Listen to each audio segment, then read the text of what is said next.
तर मंडळी चटपटीत असा नवीन पदार्थ आवडला का तुम्हाला? आवडला? चला तर मग रेसिपीला सुरुवात करू. चला तर मंडळी, तर हे पाव ओले शेंगदाणे आणि आता शेंगाचा सीझन चालू आहे. तर मला 2 घरचा वानवळ आलेला आहे शेंगाचा. तर मी काय केलं, अर्ध्या शेंगा सोडल्या, त्याचे शेंगदाणे तयार केले आणि अर्ध्या शेंगा अशा उकड्यासाठी ठेवले. म्हणलं या शेंगाचा पण काहीतरी असा मस्तपैकी चमचमीत असा मी पदार्थ बनवणार आहे. तर तुम्ही हा व्हिडिओ स्किप न करता शेवटपर्यंत बघा.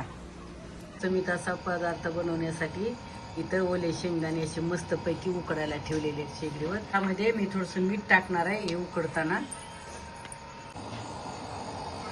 तर ओले शेंगदाणे छानपैकी असे उकडलेले आणि एकदम थंड पण झालेले आहेत. आता एका कटोऱ्यात काढून घ्यायचे.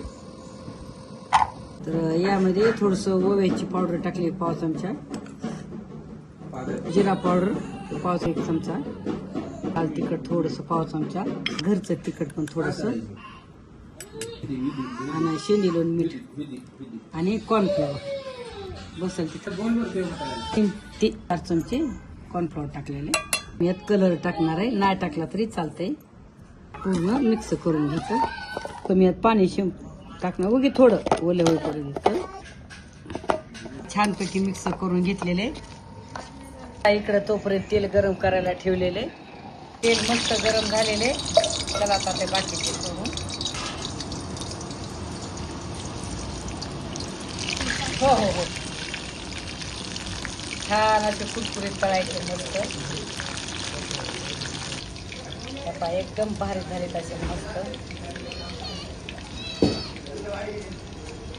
कुरकुरीत असे बघा. आला का मंडळी, एकदम कुरकुरीत झाले तसे मस्त. मंडळी मस्त पैकी अशी शेंगदाणा रोस्ट कुरकुरीत झालेली छान.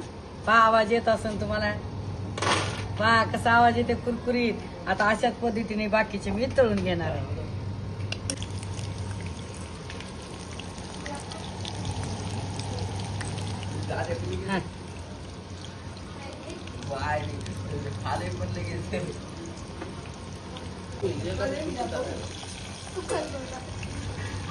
झाले ना मोकळे मोकळे.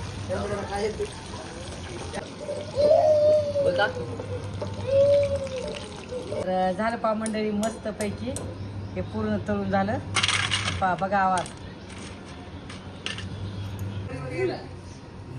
धरा बघू आता. भारी झाले, एकदम भारी झाले.